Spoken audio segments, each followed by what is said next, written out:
परम पूज्य स्वामी जी महाराज, परम पूज्य महान संत सम्राट जी महाराज के श्री चरणों में कोटि कोटि प्रणाम। आदि गंगा माता गोमती के श्री चरणों में कोटि कोटि प्रणाम। 88,000 ऋषियों की पावन इस तपोभूमि को कोटि कोटि प्रणाम। मेरे प्यारे गुरु भाई बहनों, माताओं, बच्चे और बच्चियों, आप सभी को सादर सत्यों जय गुरुदेव। सांध्य वेला के इस आध्यात्मिक सत्संग सभा में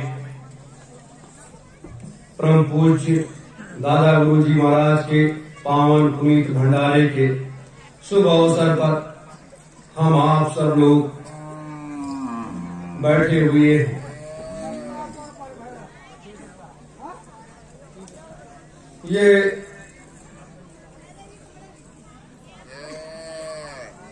ये आध्यात्मिक सत्संग सभा मानव जीवन के कल्याण के लिए भी होता है और धर्म के उस रास्ते को जानने का भी होता है। अध्यात्म का मार्ग क्या है उसके बारे में जानने का होता है। आत्मा और परमात्मा के मिलन के रास्ते के बारे में होता है। लेकिन सबसे बड़ा व्यक्ति एक चीज को जान जाए कि हमारा ये हाड़ मांस का शरीर क्या है और इसके अंदर क्या है। मात्र हम इतना जानते हैं कि हड्डियां हैं, मांस है, चमड़े हैं और जो कुछ हम लोग भोजन ग्रहण करते हैं, जल ग्रहण करते हैं तो मलमूत्र के उस रास्ते से उसको त्याग कर देते हैं। इतना जानते। शरीर के सारे पार्ट हैं, आंख है, नाक है, कान है, ये सारी चीजें जानते हैं। लेकिन सबसे बड़ी चीज क्या है जो इस शरीर को चलाता कौन है? कोई कहता है परमात्मा चलाता है, कोई कहता है कि एक छोटी सी बैटरी इसमें रखी हुई है वो चलाती है, और कोई कहता है कि इसमें श्वासों की पूंजी की एक व्यवस्था दी गई है। इस तरीके से अलग अलग मतों में, जैसे कुरान शरीफ में लिखा हुआ है कि मनुष्य के अंदर की जो जीवात्मा है वो तो खुदा उसको संचार करता है, लेकिन ऐसा नहीं है। खुदा इसका संचालन नहीं करता है, परमात्मा इसका संचालन नहीं करता है। परमात्मा इसकी देख रेख करता है, परमात्मा इसकी व्यवस्था करता है। एक छोटी सी चीज दुनिया के डॉक्टर्स, दुनिया के वैज्ञानिक लग करके खोज लिए कि ऐसी कौन सी चीज है जो मनुष्य के शरीर से जब निकल जाती है तो व्यक्ति निर्जीव हो जाता है। इसकी खोज आज तक जारी है, कोई नहीं कर पाया। लेकिन हमारे मनीषियों ने जो इसकी उन्होंने बताया कि व्यक्ति जो है ये हमारा कहा जाता है, ये ब्रह्मांड है। ये कहा जाता है कि ये तीसरा नेत्र है, जिसे थर्ड आई कहते हैं, शिव नेत्र कहते हैं। और इस शरीर को गौन करने के लिए पीछे छोटी सी चीज कितनी है, ये जो हमारे शरीर का एक बाल है, बाल से ज्यादा महीन है, और 1 मिलीमीटर में है, जो इस पूरे बॉडी को गौन करती है। और जिस दिन ये बंद हो जाती है, उस दिन ये शरीर बंद हो जाता है। मेरे धर्म प्रेमी गुरु भाई बहनों, आज हमने आपको इस सांध्य वेला में क्यों बैठाला? दोनों समय ये कार्यक्रम का आयोजन जो मैं आपको बताना चाह रहा था, वो जो है अभी अधूरा रह गया था। अभी तो मैंने आपको सिर्फ रास्ता चलना सिखाया, आपको सिर्फ अभी रास्ता चलना सिखाया है। कल से, परसों से आज तक, चाहे वो राजनीतिक क्षेत्र हो, चाहे वो आध्यात्मिक क्षेत्र हो, चाहे वो सामाजिक क्षेत्र हो, उसके बारे में मैंने आपको बताया। लेकिन मेरे प्रेमी जनों, गुरु सत्ता, गुरु धर्म, गुरु के प्रति कर्तव्य और परमात्मा का कार्य, ये कैसे किया जाता है, इसको कैसे करना होता है, यही सब चीजें आज हमें आप सबको जानना चाहिए। और ये ना जानकारी होने की वजह से आज क्या हमेशा हर युगों में मनुष्य जो है वो इसी दुनिया में मस्त हो जाता था, और फिर जब वो हताश निराश होता था तो वो साधु सन्यासियों के पास जाता था कि मुझे मार्ग बताइए, मैं क्या करूं। और इसका सबसे सरल और सुलभ मार्ग जो मैंने अनुभव किया अपने जीवन का, ये जीवन जिस दिन आप जान जाओगे अपने इस जीवन के बारे में कि आप कितनी बार इस पृथ्वी पर आए हो और कितनी बार गए हो, कितनी बार आपने जन्म लिया है और कितनी बार आपकी मृत्यु हुई है, ये जानना। इस पर तो पर्दा पड़ा हुआ है, इसकी पहचान है नहीं। तो जब इसकी पहचान नहीं है तो हम आप सब जब इस पृथ्वी पर आते हैं मनुष्य के रूप में, तो ये पहचान रहती है कि हम पहली बार इस मृतलोक में आए हैं। बस इतनी पहचान है कि मैं पहली बार इस मृतलोक में आया हूं और इस व्यवस्था को हम देख रहे हैं। जो जिस जिले में पैदा हो गया, जिस गांव में पैदा हो गया, वो वहां के बारे में उसका चिंतन रहता है। लेकिन मेरे गुरु भाई बहनों, माताओं, बच्चे और बच्चियों, इस अमूल्य धरोहर को, ये वो गुण रहस्य है जो कहीं आपको नहीं मिलेगा, शास्त्रों में नहीं मिलेगा, ग्रंथों में नहीं मिलेगा। सिर्फ अगर मिलेगा किसी के पास तो वो महात्माओं के पास मिलेगा और किसी के पास नहीं मिलेगा। महात्मा क्योंकि वो त्रिकालदर्शी होते हैं, उनके अंदर इतना खजाना होता है कि सारा खजाना संसार का ही, इस मृतलोक का ही नहीं, सभी लोगों का, सभी ब्रह्मांडों का सारा खजाना उनके अंदर भरा होता है। और उस खजाने को वो अपने अंदर छिपाए बैठे रहते हैं और जितनी जरूरत होती है उतना लोगों को दे देते हैं और फिर वो आगे बढ़ जाते हैं। जैसे कबीर साहब आए, पलटू साहब आए, नानक साहब आए, दादू साहब आए, सब लोग आए और सबने जितना जरूरत थी उस समय लोगों को उतना दे। क्या हम आप सब यहां रह पाएंगे? नहीं। ये आवागमन का मार्ग है,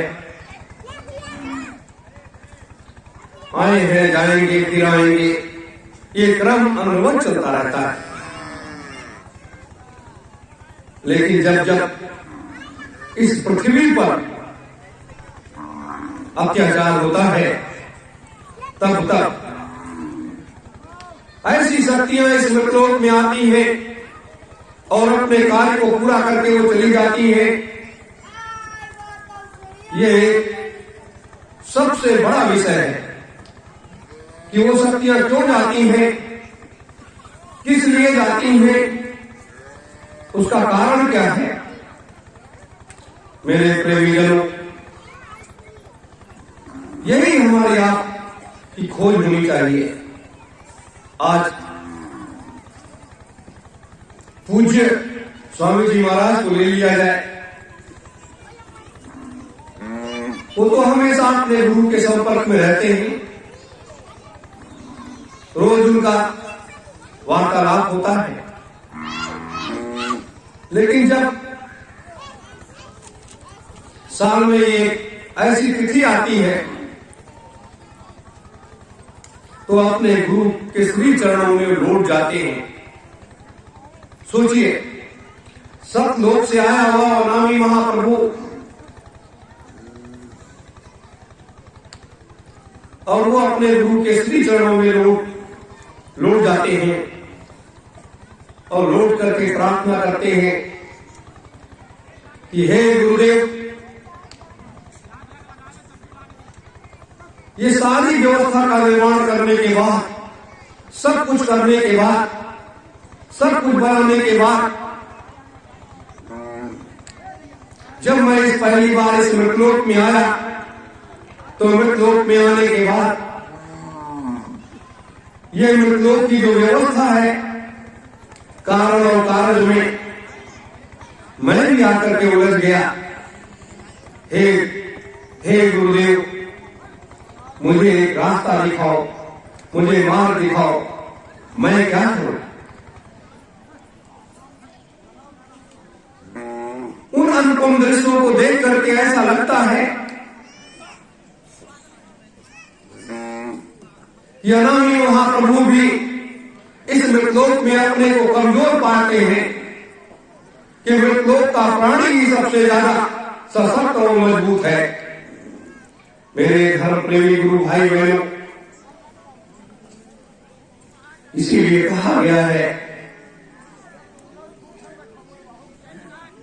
कि जीवन के धार में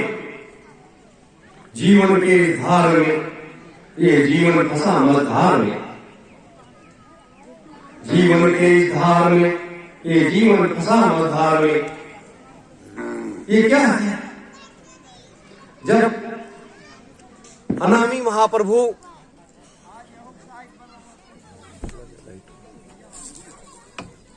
का इस मृतलोक में इस तरीके से ये स्थितियां होती और यही कारण है कि हर युगों में असुरी प्रवृत्ति के लोग हमेशा हावी रहे और उनका संहार करने के लिए ऐसी शक्तियों का आगमन होता रहा समय समय पर, और वो शक्तियां आती रही और संहार करके जाती रही। वही ग्रंथ बनता रहा, वही ग्रंथ बनता रहा और ग्रंथ बन करके उसी का हमारे आने वाली पीढ़ियां आगे का मार्ग देखती रही, आगे का मार्ग देखती रही। आज इतना बड़ा महान संकल्प लेकर के युग परिवर्तन सतयुग स्थापना महायज्ञ का महान संकल्प लेकर के पूज्य स्वामी जी महाराज एक लक्ष्य पथ की तरफ आगे बढ़े और क्या हुआ? और हुआ क्या? मृतलोक के शाश्वत नियमों का पालन करते हुए, मृतलोक के शाश्वत नियमों का पालन करते हुए परम पूज्य स्वामी जी महाराज अपने गुरुदेव के हर एक आदेश का आदेश प्राप्त करना और उस आदेश पर अगला कदम उठा लेना। यह आज का ये प्रदर्श रहा है कि आगे क्या होगा, आगे क्या होगा, लोग कहां जाएंगे, कैसे आएंगे, कैसे ये व्यवस्था होगी। इस पर की मंत्रणा देखने के बाद ऐसा लगता है कि वाकई मृतलोक का प्राणी सबसे बड़ा है। लेकिन नहीं, ये महान पुरुषों मर्यादा में रहकर के एक उनका रहस्यमयी एक खेल होता है। इसे कहते हैं रहस्यमयी खेल। और उस रहस्यमयी खेल को जब इस मृतलोक का प्राणी देखता है तो वह जो है अपने को दूसरे रूप में लेकर के आता है। मेरे धर्म प्रेमी गुरु भाई बहन, आज जैसे इस ठंडक में आप लोग बैठे हुए हो, कुछ जानने के लिए, सुनने के लिए कि आज क्या हुआ। ये सतयुग की पावन धरा या ये सतयुग इस मृतलोक में कब आएगा और कैसे आएगा,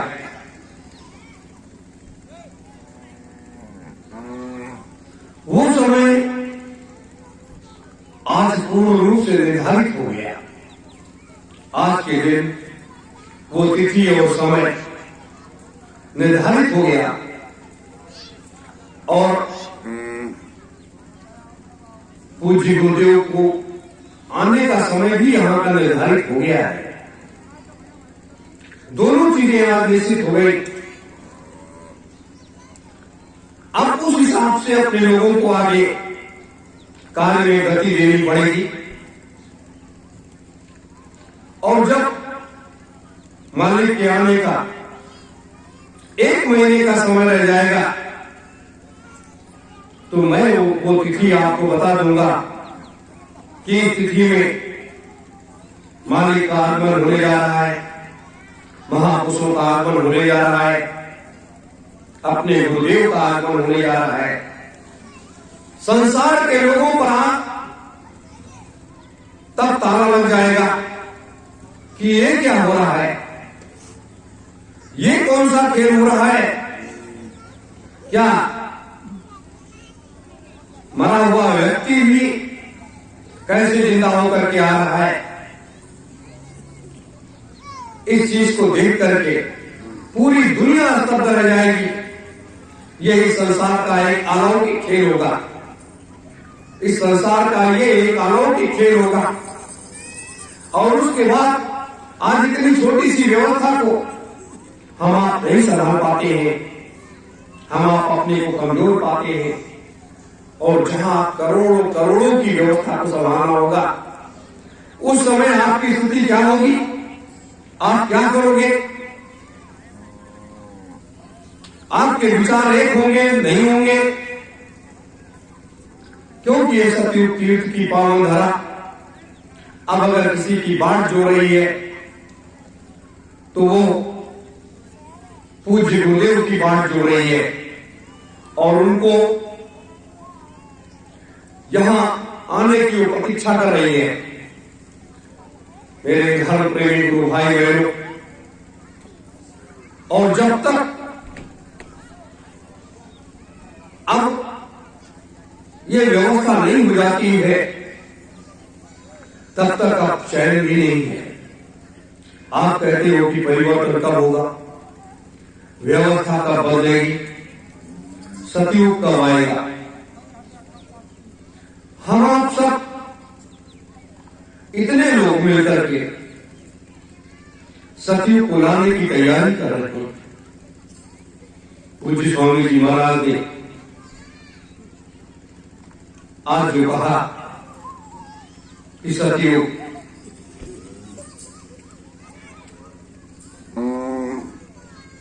आने की व्यवस्था का कार्य आरंभ हो गया है।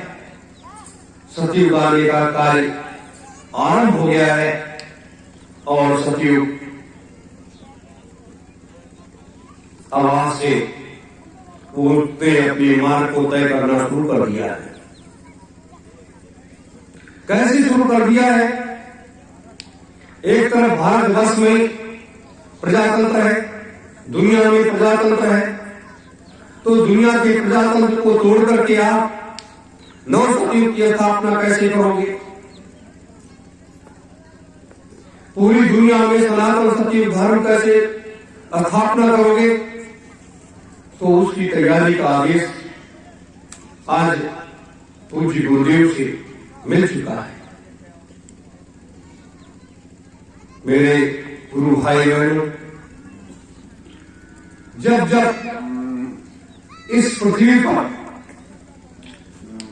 पाप की अधिकता होती जा रही है, अभी कुछ शेष है, अभी कुछ शेष है। अभी कुछ शेष क्या है? थोड़ा सा शेष, जिसे हम उसे इंच में मापते हैं अगर, तो एक आधा इंच और रह गया है। आधा इंच और जो रह गया है वो पाप का घड़ा जो भरने के लिए वो तेजी के साथ वो आधा इंच पाप का घड़ा और तेजी के साथ भरेगा। और जब आधा इंच पाप का घड़ा तेजी के साथ भरेगा तो जैसे वो पाप का घड़ा भर जाएगा वैसे पूज्य गुरुदेव के कदम आपके सतयुग तीर्थ की पावन धरा पर आ जाएंगे। उन मनुष्यों के साथ, महात्माओं के साथ में जिनके बारे में आपको मालूम नहीं है, यही तो एक महापुरुषों का एक रहस्यमयी खेल होता है।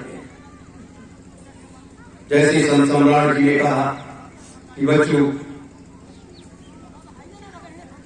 ये सतयुग तो चुटकियों का खेल है और ये जो है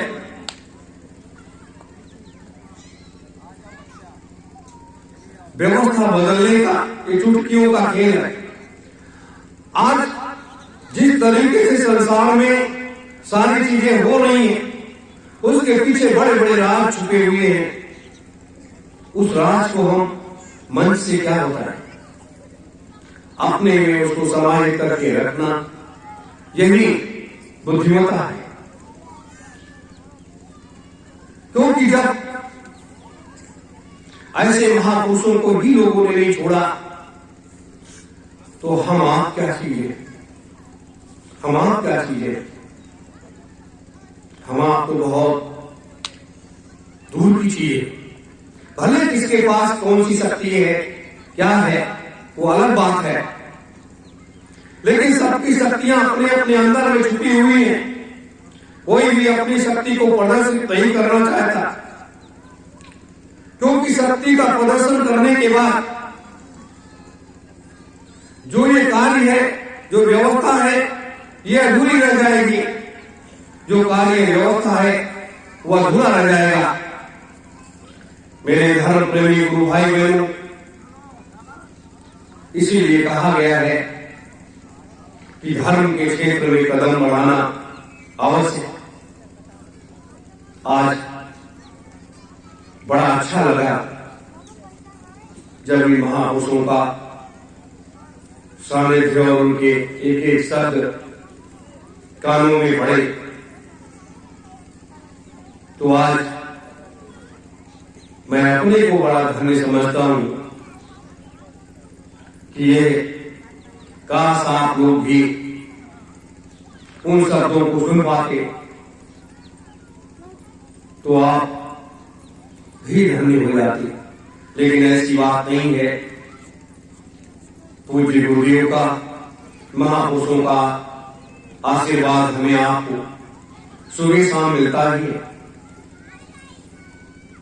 वहां से बैठ करके वो हमें आपको आशीर्वाद देते हैं। ये एक बहुत बड़ी चीज है। बहुत बड़ी चीज कि अपने लोग महापुरुषों के सानिध्य में रहते हैं और उनका आशीर्वाद सुबह शाम मिलता रहता है। ये क्या काम है मेरे धर्म प्रेमी गुरु भाई बहनों। आप लोग अपने मन में किसी प्रकार की शंकाएं हो उसे निकाल देना। शंकाओं को इसलिए निकालना आवश्यक है कि अपने लोग तेजी के साथ आगे बढ़ रहे हैं। अपने पूज्य गुरुदेव का कार्य जो है वो भी तेजी के साथ आगे बढ़ रहा है, क्योंकि उन्होंने पूरी तैयारी करके रख लिया, पूरी तैयारी कर ली है। उस तैयारी में किसी प्रकार की कोई रुकावट नहीं रह गई, कोई अव्यवस्था नहीं रह गई। सारी तैयारियां पूर्ण हो गई हैं। और एक तिथि ऐसी आ रही है कि वो तिथि अपने सबके लिए, इस संसार के लिए पूजनीय तिथि हो जाएगी, जब वो कदम आगे बढ़ेंगे। जहां तक पूज्य गुरुदेव ने कहा कि आने वाला जो विनाशकारी स्थिति है वो ऐसा विनाशकारी स्थिति है कि उसमें सबको देखना होगा, सब। ये नहीं, हम किसी के बात अब इसलिए नहीं करना चाहते, ना हम तिवारी जी की बात करना चाहते हैं, ना पंकज जी की बात करना चाहते हैं, ना रतन बाबा जी की बात करना चाहते हैं, ना अन्य किसी की बात करना चाहते हैं। क्योंकि ये लोग तो स्वयं मरे हुए लोग हैं। जब ये मरे हुए लोग हैं तो इनके बारे में क्या बात करना है। गुरुद्रोहियों को कहीं जगह नहीं मिलती है, कहीं भी चले जाओ कहीं जगह नहीं मिलती है।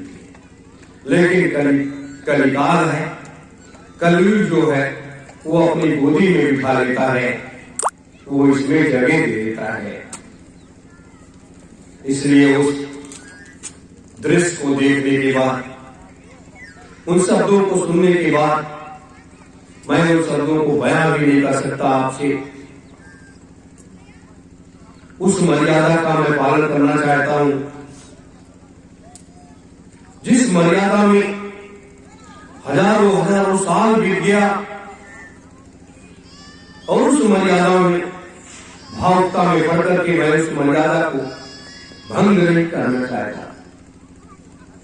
क्योंकि मर्यादा का भंग करना यह अपने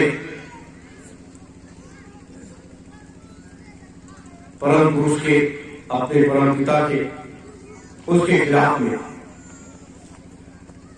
आप लोगों को जब मैं देखता हूं तो एक अजीब सी शांति भी आती है, और उसके बाद विचारों का जब आदान प्रदान होता है तो ये संसार के दुख भरे कष्टों को देख करके मन उद्वेलित होता है और ये कहता है कि काश गुरु की आज्ञा अगर मिली होती तो ये सारी चीजें आज अपने परिवार के बीच में ना होती। मेरे धर्म प्रेमी गुरु भाई बहनों,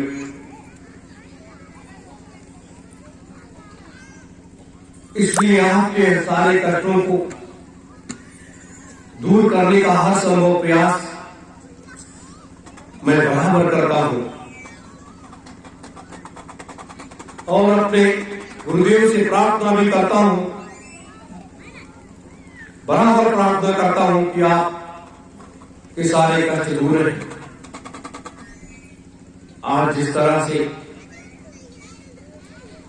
7 मिनट की वार्ता हुई, वो 7 मिनट की वार्ता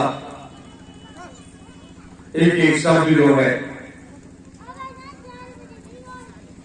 वो अंतर को भेदता है। अंतर को भेदता है, आप वहां तक नहीं सोच सकते कि आने वाला समय कितना बड़ा संहार होने जा रहा है, कितना बड़ा संहार होने जा रहा है, और जिसका कभी किसी प्रकार का कोई कलंक नहीं लगा, वो कलंक का भार भी आने वाला है।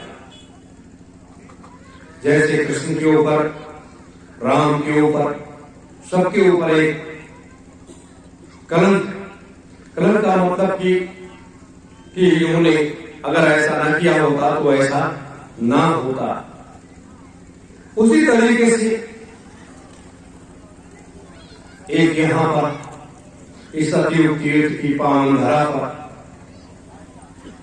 एक ऐसी तिथि आ रही है कि उस तिथि से कुछ कार्य ऐसे आरंभ होंगे, वो कार्य आरंभ होने के बाद आप तो तीव्र गति से आगे बढ़ेंगे, लेकिन ये संसार महाविनाश की तरफ आगे बढ़ जाएगा। उस दृश्य को देख करके अपने लिए भी बड़ा दर्द होता है। इसीलिए धर्म के क्षेत्र में, धर्म की रक्षा के लिए जब कोई आगे बढ़ता है तो उसको कई रास्तों से गुजर जाना पड़ता है, इतने रास्तों से गुजरना पड़ता है जिसकी कोई कल्पना नहीं कर सकता है, जिसके ऊपर इतनी बड़ी जिम्मेदारियां, सोचो उस व्यक्ति के ऊपर क्या बीतती होगी। हम आप तो इन विचारों को सुनते हैं, समय निकाल करके घर परिवार से आते हैं, चले जाते हैं और फिर अपने में अपनी दुनिया में मस्त हो जाते हैं। हमारी या हम लोगों की दुनिया क्या है? हम लोगों की तो दुनिया ये पूरा संसार है, पूरा मृतलोक है, और मृतलोक की इस दुनिया में अपने लोग आने के बाद इस मृतलोक की व्यवस्था का एक अंग बन जाना, यही कहा गया जब जब होए धर्म की हानि, बाढ़े असुर महामानी, तब तब प्रभु धर्म अनुसरिया। तो ये क्या है? तो जब जब वो प्रभु या परमात्मा कोई भी जब आता है इस मृतलोक में, वो शरीर धारण करके, तो वो यहां के सारे कचरे को साफ करने के लिए आता है।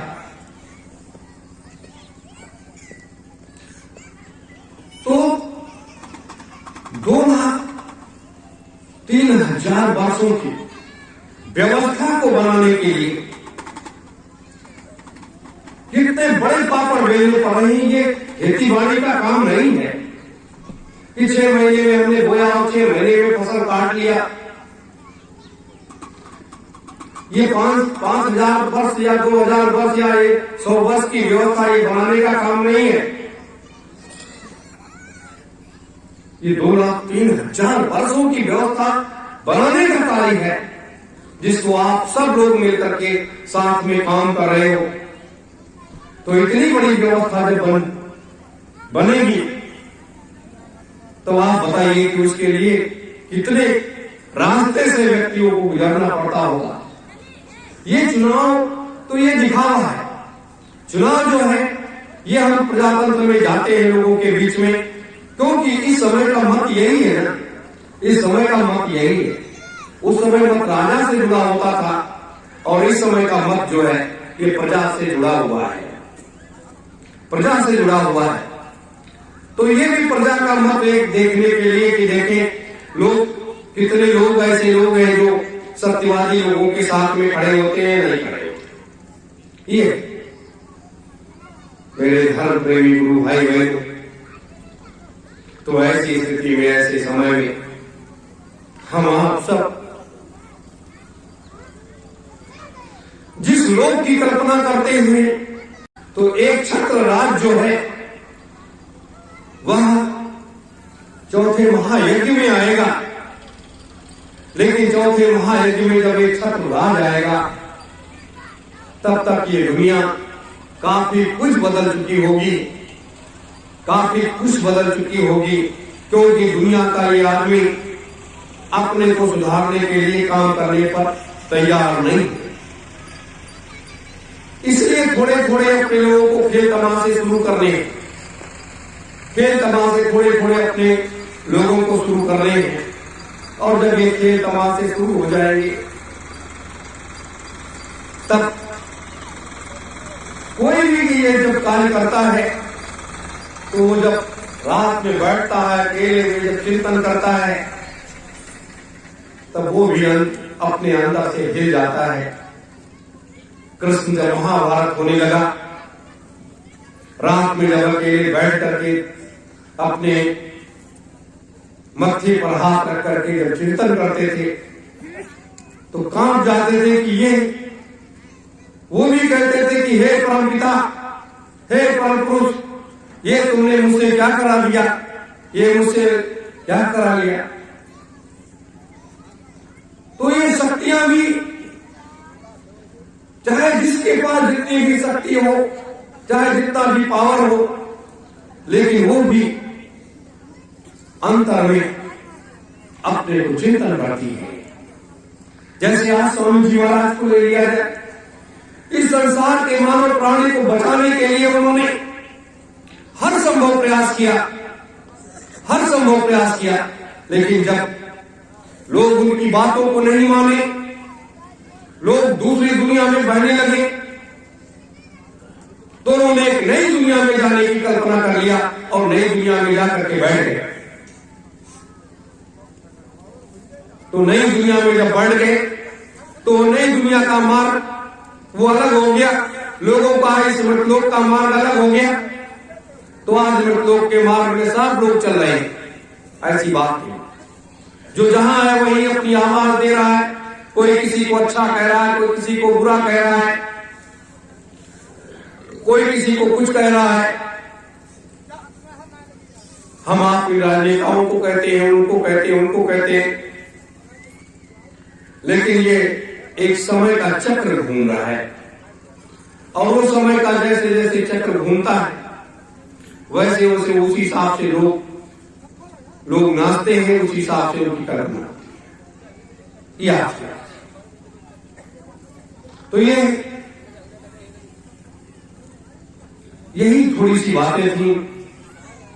आप लोगों से मेरी प्रार्थना है कि आप लोग जब अपने घरों को कल जाओ तो आप लोग सच्चे मन से लग करके लोगों को जगाने का प्रयास किया जाए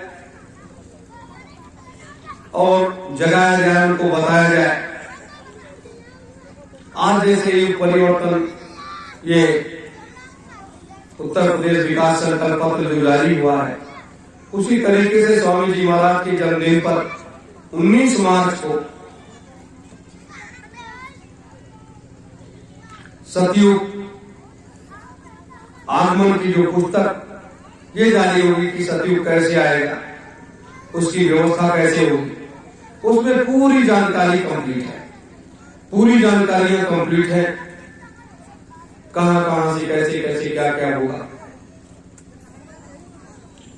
तब लोगों को एक और पता चलेगा कि इस तरीके से सतयुग की भूमिका बनकर के तैयार होगी। मेरे धर्म प्रेमी गुरु भाई बहनों, इसलिए जितना भी हो सके साधन भजन कर लो, सुमिरन ध्यान भजन कर लो, अपने अंतर मन को साफ कर लो, क्योंकि आने वाला समय जो है कब कहां किसको रोक दे, कब कहां किसको बैठा दे, ये कोई नहीं। क्योंकि आज के दिन पूरी छूट ले लेने के बाद अब जो है सारे कदम दूसरे तरीके से उठ जाएंगे। अब ये दुनिया कैसे क्या करती है, क्या नहीं करती है, ये उसका विषय है, लेकिन दुनिया ऐसे चलती रही, ये तो सही ही चलती रही, लेकिन ऐसे नहीं चलेगी जैसे चल रही। बड़े संघर्ष, बड़ी मुसीबतें आएंगी।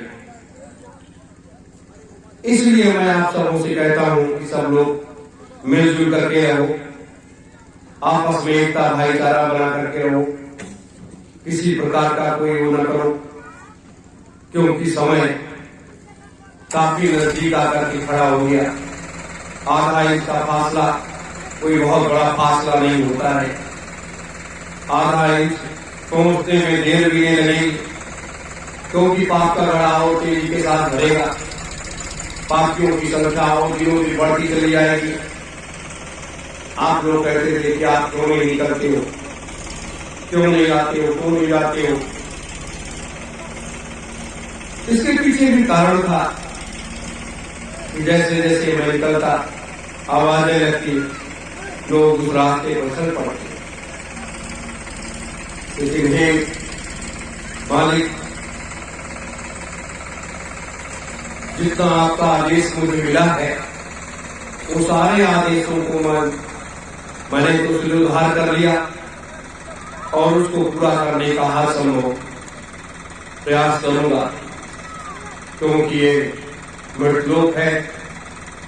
मृतलोक में और जो ऐसे लोग होते हैं उनको मोह और ममता नहीं होती है, लेकिन मनुष्य का शरीर जिसके पास होता है उसके पास ये थोड़ी सी मोह ममता भी आ जाती है। वो मोह ममता कैसी?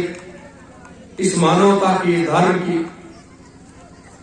कि कैसे कैसे लोग इस दुनिया से चले जाएंगे, कैसे कैसे लोग जब इस दुनिया से चले जाएंगे तो क्या क्या होगा, क्या बीतेगा इस सुनसान वीरान जगहों पे, और फिर एक नई दुनिया कैसे बसेगी, क्या करना पड़ेगा। ये तो राजा का कर्तव्य बन जाता है, ये राजा का कर्तव्य बन जाता है, कैसे क्या होगा। तो ये सारी शक्तियां आपके इस आश्रम के उसमें मौजूद है। अभी जैसे दोपहर में दीदी माँ ने अपने उद्बोधन में कई ऐसी बातें कही, क्या है ये शक्तियां भी उबाल खाती हैं कि हमें कुछ करने का छूट दिया जाए। और जो देवी शक्तियां होती हैं ना, वो जब अपने उस आवेग में आती हैं तो उनका एक मार्ग, उनका एक रास्ता अलग बन जाता है। और ये परमात्मा की बहुत बड़ी कृपा है, उस गुरु की बहुत बड़ी कृपा है, दोनों महापुरुषों की बहुत बड़ी कृपा है कि हम आप सबको उन्होंने इस तरीके सुरक्षित बचा करके और उसको रोक रखा है कि ये आवेग बढ़ने न पाए, ये बढ़ने न पाए, कहीं लोग ऐसा न हो। मेरे धर्म प्रेमी गुरु भाई बहनों, आप लोग घर जाकर के और सच्चे मन से एक काम और करना कि आप लोग अपने घरों पर कलश जरूर जलाना, क्योंकि ये हमारी आत्मरक्षा का, हमारे परिवार का एक बहुत बड़ा सुरक्षा कवच है। अगर इसके या आपके घरों में जलता रहेगा तो मुसीबतें आएंगी भी तो भी टल जाएंगी। यह इस सुरक्षा कवच को हर व्यक्ति को धारण करना चाहिए, कोई बहुत बड़ी चीज नहीं है। 5 ग्राम 10 ग्राम सिर्फ तेल ही लगेगा, घी लगेगा, जो भी आप में जलाएंगे, ये एक बहुत बड़ी चीज है। ये एक ऐसी चीज है, इसे मिट्टी का पात्र न समझो, ये मिट्टी का पात्र नहीं है, ये महापुरुषों का दिया हुआ वो प्रसाद है, जो प्रसाद बड़े बड़े देवता भी नहीं पाते हैं, जो प्रसाद हमें आपको निःशुल्क फ्री में मिल गया। इसके आगे बैठ करके जब आप साधना करो फिर देखो आपके अंदर कैसा प्रकाश फैलता है, क्या होता है। इसलिए और जब भी आप लोग आया करो इस आश्रम पर तो अपने घरों से अन्य की सेवा जरूर लेकर के आया करो, क्योंकि आपके घर से अगर 1 किलो 2 किलो अन्न, चावल आटा दाल कुछ भी निकलेगा, वो जब यहां आएगा तो तो इस सतयुग तीर्थ की धारा जो है वो आपको, आपके आंगन को महकाएगी, आपके आंगन को महकाएगी। क्योंकि अन्न का दान सबसे बड़ा दान है, ये सबसे बड़ा दान है। धन का दान तो वो अलग है। आप लोग स्वामी जी महाराज की कुटिया को ये प्रयास किया जाए कि अपने लोग जल्दी इसको तैयार कर दें, इस कुटिया को जल्दी तैयार कर दें। उसके लिए हमें आपको कुछ भी करना पड़े, क्योंकि कुटिया तैयार होना आवश्यक है। एक झटके में नहीं तो आपको रात और दिन मेहनत करके तैयार करना पड़ेगा। इसलिए इस महकती हुई अच्छी सी कुटिया जरूर तैयार किया जाए। मालिक के आगमन का संकेत तिथि भी मिल गई है। आपको हम बता देंगे, आप पूरे संसार में उसको फैला दोगे या पूरे संसार में ये बात जाएगी। तो जैसे मैंने कहा 1 महीने रह जाएगा, मैं उस तारीख की घोषणा कर दूंगा और 1 महीने के अंदर अंदर पूरी दुनिया में फैल करके, और फिर देखना आगे क्या होने जा रहा है, आगे होने क्या जा रहा है। यह मुख्य बात थी, मैंने आपके बीच में रखी है। सबसे महत्वपूर्ण बात यही थी। और परम पूज्य स्वामी जी महाराज के तरफ से, परम पूज्य महान संत सम्राट जी की तरफ से, सिद्धाश्रम के 3000 महात्माओं की तरफ से आप सभी को कोटि कोटि आशीर्वाद। आपका घर परिवार सुखी और समृद्धशाली बने, आप सब की निरोगी काया हो, धन धान से आप सब परिपूर्ण रहो। किसी प्रकार की कोई भी मुसीबत आप सबों के घरों पर, आप सबों के ऊपर न आए, और आप सब हमेशा खुशहाल ऐसे बने रहो। यह है, बस मालिक को याद करते रहो, उनके बताए रास्ते पर चलते रहो। मालिक आप पर दया बरसाएंगे, उनकी दया अनवरत बरसती रहेगी। ऐसा नहीं कि दया नहीं बरसेगी, उनकी दया अनवरत बरसती रहेगी आप सबों के ऊपर। और मेरे पास क्या है, मैं तो अपने पिता का एक सेवक हूँ, अपने पिता का एक सेवक हूँ, आप सभी का एक सेवक हूँ। सेवा ही हमारा धर्म है। आप सभी इस संसार की सेवा करने के लिए हम लोग आए हैं, तो ये संसार की सेवा करने का मौका मिला है। यही बहुत बड़ी चीज है कि कम से कम मालिक ने ये चीज अपने लोगों को दे दिया है। यही बहुत बड़ा प्रसाद है, बहुत बड़ी चीज। बस इन्हीं शब्दों के साथ आप सभी धर्म प्रेमी गुरु भाई बहनों को, माताओं, बच्चे बच्चियों को, सभी को सादा सत्यों जय गुरु।